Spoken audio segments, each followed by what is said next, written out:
a British man of the minority Ahmadi sect, is appealing to the UK for help after being jailed in Pakistan on blasphemy charges. Human rights activists say laws in Pakistan, where Ahmadis are considered heretics, are being increasingly used to persecute the community, as the BBC's Saba Eitizaz reports. It was a home video that turned a man viewed as the old neighbourhood doctor into a prisoner without bail. Masood Ahmad shuffles through the dank prison corridor, smiling when he greets me. He looks weak and speaks little, and he worries, but not for his freedom. "I just want you to tell my children that I am fine. It grieves me more that they must be so worried. Have I killed or robbed anyone? I request the British government to help me ensure a fair trial." Masood Ahmad.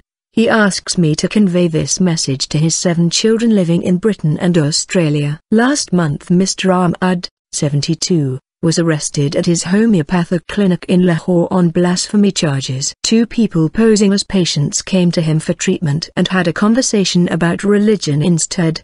They used mobile phones to secretly film him reciting a verse from the Quran, and then called the police to have him arrested. The homeopathy practitioner belongs to the Ahmadi minority sect that a large number of Pakistanis view with suspicion because of a law declaring them to be non-Muslims. Ahmadis, whose holy book is also the Quran, believe their own founder, Masood Ahmad, was a prophet, which most Muslims say contradicts mainstream Islamic teaching. Ahmadis can be jailed for up to 3 years in Pakistan for behaving like Muslims, having Muslim names or using Islamic terms for their places of worship or religious rituals. Human rights activists say the law is now being used to push the Ahmadi community into a legal corner by right-wing religious groups in Pakistan. They are also open targets for sectarian violence by extremists. When you formalize persecution of minorities, you should expect extremist elements to take advantage of that,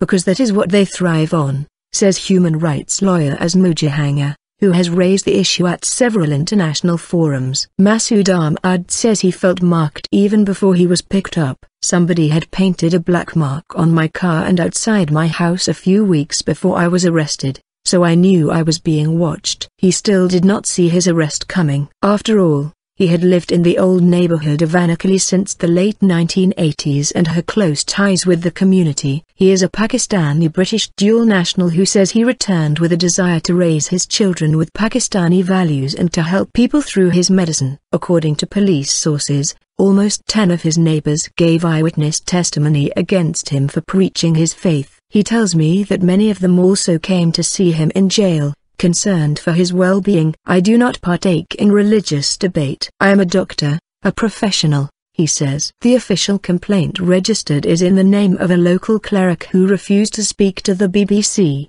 but the phone number on it was traced to an activist called Muhammad Hassan Moia, whose name appears in several similar cases against Ahmadis. He is associated with an emerging group called the Kataminabot Lawyers Forum, an extended legal wing of Kataminabot, a right-wing religious group that has also been associated with distributing hate literature and actively campaigning against the Ahmadiyya community in the past. Mr. Moia says it is his legal and constitutional right to do so. After the law of 1984 was made, it doesn't mean that it should be neglected, it should be implemented actively, he says. They, Ahmadis, should name their religion and names as separate to us Muslims. Otherwise it's a violation and we are allowed by the law of the country to carry on our work. However, huge mobs were reported outside the police station when Mr. Ahmad was arrested, chanting "Bhi Qadri, Bhi Qadri." This was a reference to Mumtaz Qadri, the bodyguard of former Punjab Governor Salman Taseer, who he killed for speaking out against the blasphemy laws in 2011. He is currently in jail but revered by many. "The danger is not inside jail.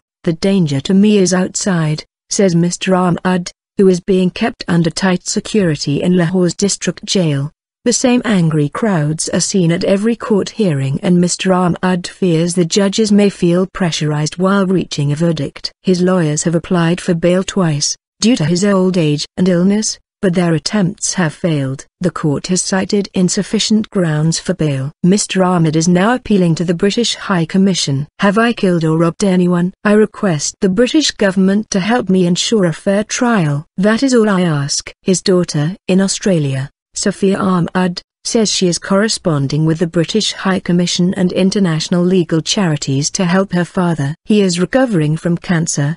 He is sick and needs medication. We are very worried for him, she told the BBC in Skype conversation. According to Ahmadi groups, more than 20 cases have been registered against Ahmadis this year alone. Many others remain in jail. Another member of the community, Faisal, is still waiting for his 60-year-old father's release after he was jailed earlier this year for reading an Ahmadi newspaper. The complaint was filed by Muhammad Hassan Mo'iyur. Faisal prays for his father at the Ahmadi mosque in Lahore that was violently attacked by militants with grenades and guns in 2010, killing more than 80 people. 2 of the gunmen arrested at the scene have still not been convicted.